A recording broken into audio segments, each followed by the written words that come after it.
और ब्राह्मण को, त्यागियों को भी जो है ज़रूरत से ज़्यादा यूज कर लिया।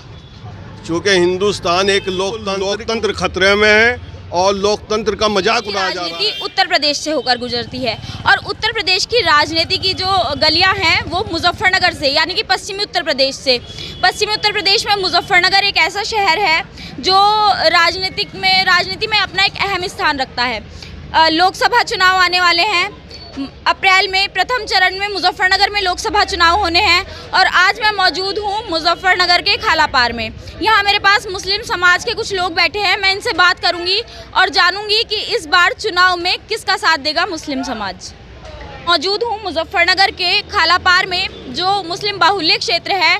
मुस्लिम समाज के कुछ लोग मेरे साथ बैठे हैं। बात करेंगे और जानेंगे कि इस बार लोकसभा चुनाव 2024 में मुस्लिम समाज किस ओर जाने वाला है। सबसे पहले स्वागत है आपका हमारे चैनल में। किधर आप किसे वोट करने वाले हैं? हम वोट विषय करेंगे जो देश के हित की और देश के विकास की बात करेगा। जो देश के हित की और देश के विकास की बात करेंगे, मुस्लिम समाज उसे ही वोट करेगा। पिछले 2 योजनाओं में प्रधानमंत्री रहे हैं नरेंद्र मोदी। किस तरह का कार्यकाल आपको लगा है? कार्यकाल जो है उनका वो सांप्रदायिकता से भरा हुआ रहा है। चूँकि ये मुल्क लोकतांत्रिक मुल्क है, इस मुल्क के अंदर संविधान जो बना था वो लोकतंत्र की मुल्क है। लिहाजा यहाँ पे जो आज सांप्रदायिकता की लहर दौड़ रही है पूरे भारत के अंदर, हम उसे रिजेक्ट करते हैं और उस शासन को रिजेक्ट करते हैं जिसके अंदर सांप्रदायिकता हो। तो क्या कहना चाहेंगे, भाजपा सरकार में जो लोकतंत्र है वो खतरे में है? बिल्कुल, लोकतंत्र खतरे में है और लोकतंत्र का मजाक उड़ाया जा रहा है सरकार में। सरकार का कहना है कि जो योजनाएं हैं वो किसी को धर्म, जाति, संप्रदाय ये देख के उनका लाभ नहीं मिल रहा है, वो सभी को बराबर तरीके से सबको मिला। वो तो सबको, आयुष्मान भी हो गया, गरीब लोगों को मकान मिला, वो तो मिले हैं। कह रहे हैं कि लोकतंत्र खतरे में। नहीं, देखो वो तो हर की सोच है, वो कोई बात नहीं। मतलब ऐसा है, ऐसा नहीं कि कुछ भी एक तरफा बिल्कुल उन्हें वो घोषित कर दो कि कुछ करा ही नहीं। ऐसा नहीं, आयुष्मान से भी हम खेल लिए और राशन से भी जो भी है गरीबों को लोगों की मदद हुई, पूरी हुई। मगर यह है कि सोचना चाहिए आगे को। हमें 80-20 में गिन के हमें उसी दायरे में लाओ जो इसमें दायरे में है। सरकार का कहना है कि सब बराबर है उनके लिए। सर वो उनके कहने से तो बराबर है। हमें देखो ना, हम तो क्या पता 8% वोट उन्हें मिला, बताओ कहाँ से मिल गया? मुस्लिम 8%, 8-10% उसे कहाँ से मिल गया? 2013 के बाद जाट मुस्लिम 2 फाड़ कहा जाने लगा था। मुस्लिम समाज कहीं ना कहीं सपा के पक्ष में शुरू से नजर आया है। इस बार रालोद जो है वो सपा को छोड़ के चली गई है भाजपा। हमें तो धोखे मिलते आ रहे, हमें तो धोखे ही मिलते आ रहे। सपा ले लो, हमारे से लोक दल ले लो, जो भी हमसे कोई सब ले लो, मगर हमें धोखे के अलावा कुछ नहीं मिला। बताओ, हमारे से वोट से अजीत सिंह जी को पूरा वोट दिया, हमें धोखा दिया, क्यों चले गए? चलो जाने तो, उनकी मर्जी, कहाँ चले गए क्या होगा उनके साथ वो देखेंगे अपना आप। जयंत चौधरी हमेशा पिछड़ों को, गरीबों की, तबकों की, मजदूरों की बात करते आए हैं। हमेशा उन्होंने कहा है कि कहीं भी रहूंगा तो उनका साथ। कौन से पिछड़े की बात करी? जाट की पिछड़े बेचारे, जाट को नहीं सीट एक भी मिली, देख लो किसे मिल गई। जाट अपने घर बैठ गया बेचारा। क्या लगता है जाट किधर जाने वाला? जाट तो अपनी मर्जी का हो, कहीं भी जावे। क्या कहना चाहेंगे चुनाव के बारे में? चुनाव के बारे में तो यही है कि वोट दिया जाएगा सब। जो क्या लगता है किसका पलड़ा भारी है, कौन जीतने वाला? देखो, पलड़ा अभी तक तो ये है कि जो चुनाव चल रहा, सब हर आदमी, हर टीवी चैनल यही कह रहा कि बीजेपी, लेकिन मुझे तो ये लग रहा है कि इनका एक हवा है बीजेपी। संजीव बालियान है, दूसरी तरफ हरेंद्र मलिक है। क्या लगता है कौन ज्यादा मजबूत अपना पक्ष रखता है? देखो, दोनों में बराबर की टक्कर रहेगी मेरे हिसाब से। तो ऐसा बराबर की टक्कर रहने वाली है इनका कहना है। और भी लोग मेरे साथ। आप मुझे हिंदू समाज से लग रहे हैं, क्या लगता है किधर जाने वाले हैं? और ब्राह्मण को, त्यागियों को भी जो है ज़रूरत से ज़्यादा यूज कर लिया। अब की बार हो सकता है कि मुसलमान, ब्राह्मण, त्यागी मिलकर एक नया ही गुल खिला दे। प्रधानमंत्री नरेंद्र मोदी अब तक हैं, क्या लगता है अगली बार 400 पार का नारा वो इस बार भी दे रहे हैं? 400 पार जाएंगे? इस पे मेरा मुद्दा ये है कि जब आदमी खुदा बन जावे ना, परमात्मा बन जावे, तो 1000 कह ले, सारी सीटें ही नहीं की, किसी तरह रख ले। नहीं, 1000 तो है भी नहीं ना, पर वो 400 पार कह रहे हैं। बना लेंगे, नई संसद बनाई ना, बना लेंगे 6 सेट करके। भला कोई यो तो बता दे, अभी किसी को यो नहीं पता कि यो वोट देगा या नहीं देगा, उन्हें नो पता 400 आ जाएंगी उनकी। उनका कहना है कि 400 पार जैसे उन्होंने नारा दिया है, तो क्या लगता है 400 में मुजफ्फरनगर भी रहने वाला है? कभी 0 हट जा 40 ही रह जा। 0 हटके 40 रहने वाले हैं, तो क्या कहना चाहेंगे, कौन आ रहा है इस बार? इस बार देखो जी, ये तो अल्लाह बेहतर जाने कौन आए, मगर अभी तो पलड़ा दोनों का भारी है। पलड़ा दोनों का भारी है, बराबर की टक्कर है। क्या कहना चाहेंगे, कौन आने वाला है? बराबर की टक्कर है, कोई भी आ सके। हरेंद्र मलिक जो हैं, तो बराबर की टक्कर है, मुजफ्फरनगर की तो बराबर की टक्कर है, मगर यह है तो पलड़ा कहाँ भी भारी चले जाए उसका कुछ पता नहीं। मगर यह है, हमें धोखा बहुत मिल गया। हमें तो अंजू अग्रवाल जी ने जहाँ से जीत के हमारे से वोट लेके वो उसमें बीजेपी में भाग गई, ये हमसे वोट ले गई उसमें बीजेपी में भाग गए। संजीव हमारे बालियान साथ इतना धोखा हो गया, बहुत ज्यादा धोखा। संजीव बालियान हमेशा कह रहे हैं कि उन्होंने काम किया है, सब तक काम को कौन नकार रहा, काम किया को, काम बिल्कुल किया, कोई दिक्कत नहीं, काम तो सब जगह किया उन्होंने। गड्ढा मुक्त सड़कों की बात हुई थी, गड्ढा मुक्त सड़कें हैं? नहीं, गड्ढे तो तुम देख लो, अभी गड्ढे तो है मेरे, देखो गड्ढा मुक्त सड़कों की बात करते आए हैं। नहीं सर, अभी देख लो तुम, आप देख लो खुद ही, गड्ढे में तो है, अभी तो सड़कें दिख रही है।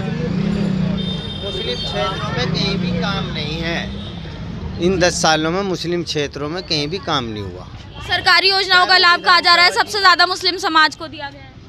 मुस्लिम समाज 20% है यहाँ यूपी में या उत्तर प्रदेश में, कहाँ 1% 2%, किसी को आयुष्मान कार्ड मिल गया, किसी को राशन मिल रहा, वो उसी का फ़ायदा कह रहे कि जी मुसलमानों को फ़ायदा हो गया। और 10 चीज़ें हैं, 100 चीज़ें सरकार में हिस्सेदारी की हैं, वो कहाँ हैं? वो तो कहीं है ही नहीं, ना कहीं सड़क है, ना कहीं सफाई है, ना कहीं नाले साफ़ हो रहे, ना कहीं वो हो रहा है। सिर्फ ये है कि कोतवाली बना दो।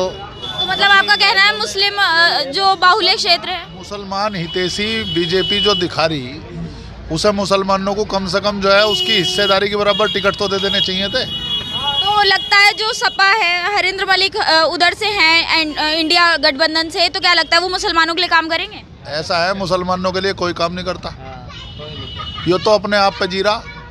भाजपा धर्म की राजनीति करती है, सब लोग ऐसा ही बोलते हैं, तो क्या लगता है कि हरेंद्र मलिक भी धर्म की राजनीति करने? धर्म पे कोई राजनीति नहीं होती, धर्म का मतलब ही राजनीति नहीं है। राजनीति का मतलब राजनीति, राजनीति झूठ है, धर्म झूठ नहीं है।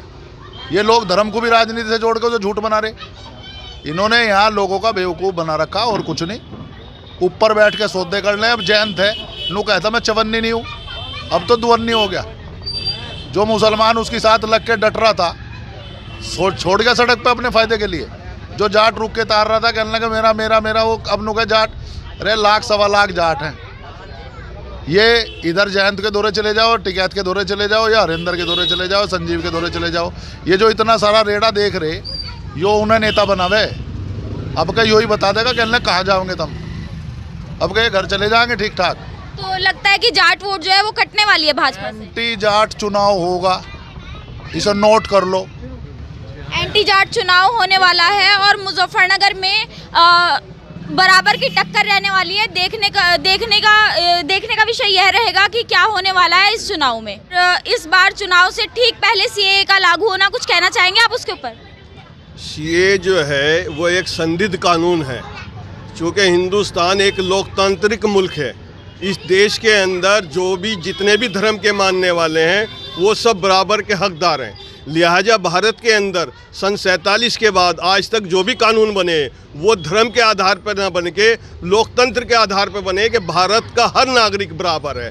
तो लिहाजा अगर सीए आया है तो सीए के अंदर एंटी मुस्लिम जो है दिया जा रही है नेशनलिटी, वो मुस्लिम को भी, चूँकि मुस्लिम भी पीड़ित हैं। जो बर्मा से रोहिंगा आए हैं वो पिट के आए हैं, वो भी पीड़ित हैं। अगर वो उन्हें जो है जो लोग पीड़ित आए हैं उन्हें नेशनलिटी दी जा रही है, हम उसकी सपोर्ट करते हैं। बाकी उनके साथ जो मुस्लिम भी आए हैं, जो अफ़गानिस्तान से हजारा आए हैं, जो वहाँ से अहमदी आए हैं पाकिस्तान से, जो बर्मा से रोहिंगा आए हैं, उन्हें भी नेशनलिटी मिलनी चाहिए। तब ये जाके सीए जो है वो मुकम्मल कानून बनता है, नहीं तो ये संदिग्ध कानून है। आपने यूसीसी का मुद्दा जो है वो बहुत चर्चाओं में है, देहरादून में लागू कर दिया गया है, देश भर में लागू होने की बात है, तो यूसीसी को लेके क्या कहना चाहेंगे? यूसीसी जो है, चूँकि भारत के अंदर उन्होंने कहा कि सिविल कोड कानून सबके लिए कानून बराबर होगा। बाकी जब उत्तराखंड के अंदर इस कानून को पास किया गया तो वहाँ दलित को, आदिवासी को बाहर कर दिया गया। जब दलित और आदिवासी बाहर हो गया तो वो फिर जो है यूसीसी कहाँ रहा। चूँकि कानून तो वो है जो सबके लिए बराबर हो, और अगर किसी कम्युनिटी को बाहर किया जा रहा है तो वो सिविल कोड कानून नहीं बनता, वो तो पक्षपात वाला कानून है। एक देश एक कानून की बात हो रही है और कहा गया कि इस कानून से सबसे ज़्यादा जो इफेक्ट पड़ने वाला है वो मुस्लिम समाज पे कहीं ना कहीं पड़ने वाला है। इसमें जो गोद लेने का अधिकार, संपत्ति का अधिकार, इस तरह के कानून शामिल हैं। तो क्या लगता है कि मुस्लिम समाज से पे इस पे कोई फर्क पड़ने वाला है? नहीं, मुस्लिम समाज ही, मैंने अभी आपको बताया है, जो भी कानून बने वो सबके लिए बराबर बने। उसमें आदिवासी और हरिजन जो है उन्हें अलग किया गया है। उन्हें क्यों किया? उन्हें भी फ़ायदा पहुंचना चाहिए ना यूसीसी का। अगर यूसीसी का फ़ायदा मुसलमान को पहुंचा जा रहा तो उन लोगों को वंचित क्यों किया जा रहा है जो और समाज के लोग हैं? उन्हें भी उसका फ़ायदा होना चाहिए। लिहाजा अगर यूसीसी उत्तराखंड में पास किया जा रहा है तो उसमें दलित को और जो है हरिजन को भी शामिल किया जाए, तब वो जाके कानून मुकम्मल होगा। अगर सबको साथ में लेके किया जाता है कानून तो किसी को कोई परेशानी नहीं है। जो कानून सबके लिए है वो सबके लिए है, और अगर एक कम्युनिटी को बाहर करके किया जा रहा तो गलत है, वो संविधान के खिलाफ है। जी, मैं सीए के मामले में ये कहना चाहूँगा कि ये सियासत फसादात की और कब तक रची जाएगी, हमको बेबस किया जाएगा, उनको तलवार दी जाएगी। और ए मेरे वक्त के मुंसिफ़ों, कुछ तो अपनी ज़बान से कहो। ए मेरे वक्त के मुंसिफ़ों, कुछ तो अपनी ज़बान से कहो। मेरे असलाफ़ की ये ज़मीं कब मेरे नाम की जाएगी। किस तरफ जाने वाले हैं 2024? जाने के लिए तो अच्छाई की तरफ जाने वाले हैं, जो भी अच्छा करेगा हम उसी के साथ है।